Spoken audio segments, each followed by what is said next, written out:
Now gravitational constant, gravitational constant की value कितनी होती है, न्यूमेरिकल वैल्यू जो है हम वैल्यू फाइंड इसमें पुट करते हैं तो वो आया कहाँ से।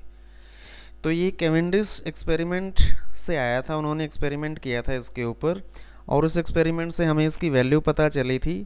क्या वैल्यू होगी, कैसे होगी, और पहले हम एक्सपेरिमेंट की बात करते हैं।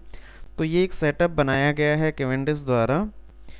ये आप एक सेलिंग से जो है देख रहे हैं, पहले हम इसको पूरा का पूरा ड्रॉ कर लेते हैं, फिर हम बात करते हैं इसकी।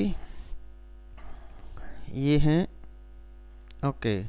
नाउ एक जो है सीलिंग के साथ हमने एक बार को लटका दिया और दो स्मॉल आइडेंटिकल लीड स्फीयर उसके साथ अटैच कर दिए दोनों एंड पे, ए और बी की तरफ। और उसके बाद दो हमने एक स्मॉल मास और एक लार्ज मास S1 और S2 हमने बोल दिया, उनको क्लोज लेके आया गया स्मॉल मास की तरफ, जो ए और बी के पास जो स्मॉल अमाउंट थी उसके क्लोज लेके आया। दोनों तरफ हम लेके गए अलग अलग टाइम पे, अपोजिट साइड्स पे। और अपोजिट साइड्स पे ले जाने के बाद फिर हमारे सामने क्या, जो बिग स्फेयर है वो अट्रैक्ट करता है नियर बाई स्मॉल वन को। जो बिग स्फेयर है वो स्मॉल स्फेयर को अट्रैक्ट कर रहा है। And opposite force are shown in the figure.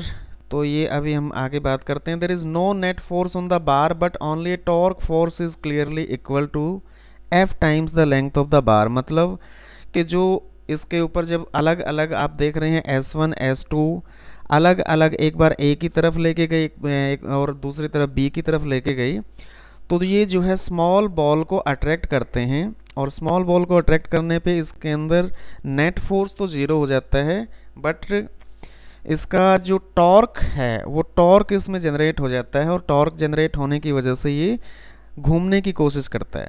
तो जिस वायर से जो है ये लटकाया गया है वो वायर जो है कितना घूमेगी, वो एक स्मॉल अमाउंट घूमेगी, उसके बाद उसके अंदर एक अपना रिस्टोरिंग फोर्स, रिस्टोरिंग टॉर्क आ जाएगा, वो उसको वापस रोटेट कर देगा। तो ये एक्सपेरिमेंट का इसका काम है। Now F is the force of attraction between big sphere and neighbouring small sphere. जो नज़दीक वाला स्मॉल स्फेयर है उसके ऊपर बिग स्फेयर जो है फोर्स लगाता है। Due to this torque the suspended wire gets twisted. और वो वायर जो है ट्विस्ट हो जाता है, ये मैं आपको बता चुका हूँ। और कितना होता है, that is equal to the gravitational torque. Restoring torque कितना होता है, c इंटू थीटा। सी की वैल्यू क्या है, restoring couple per unit twist. जो वायर जो लटकाई है उस वायर के अंदर जो रिस्टोरिंग टॉर्क है पर यूनिट ट्विस्ट जो है that is called c। And theta is the angle of twist, कितना जो है वो ट्विस्ट होता है दैट इज कॉल्ड थीटा। इसके बाद हम बात करते हैं जो दो हमने बिग और स्मॉल बॉल्स लिए थे S1 S2, उनका जो डिस्टेंस है दैट इज ए d और इनका मास है capital M and small m। तो उसके बाद आ जाता है ग्रेविटेशनल फोर्स क्या हो जाएगा इसके ऊपर, g into M upon D square. हमें यहाँ पे कैपिटल G की वैल्यू निकालनी है, इसलिए हम इसको फॉर्मूला यूज़ करते हैं। तो इसके बाद आता है जो L is the length of the बार। जो बार हमने लटकाई है उसकी लेंथ है। Torque arising out of F is multiplied by L। तो फोर्स के जितना फोर्स लगता है और जितनी लेंथ होती है उतना ही इसके अंदर जो है टॉर्क जनरेट होगा। तो डिफ्लेक्टिंग ग्रेविटेशनल टॉर्क कितना हो जाएगा, F इंटू एल। एफ की वैल्यू हमें पता है g अपॉन डी स्क्वेयर और इंटू एल, ये हमने ग्रेविटेशनल फोर्स की तरफ से वैल्यू को जो है यहाँ पे डाल दिया।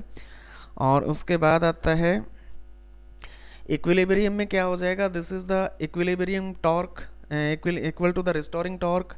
इक्विलिब्रियम में रिस्टोरिंग टॉर्क और ग्रेविटेशनल टॉर्क दोनों सेम हो जाएंगे, तो दोनों इक्वल कर दिए। इसको सॉल्व करने के बाद हमारे पास क्या बन जाएगा, ये हमारे पास आ जाएगा capital G is equal to C theta into D square upon M mass capital M and small m into L.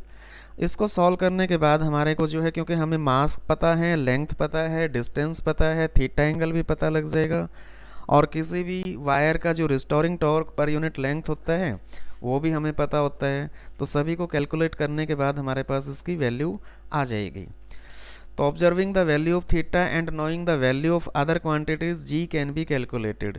तो जी की वैल्यू यहाँ पे कैलकुलेशन करने के बाद आती है 6.67 इंटू 10⁻⁻11 न्यूटन मीटर स्क्वेयर पर केजी स्क्वेयर। Thank you.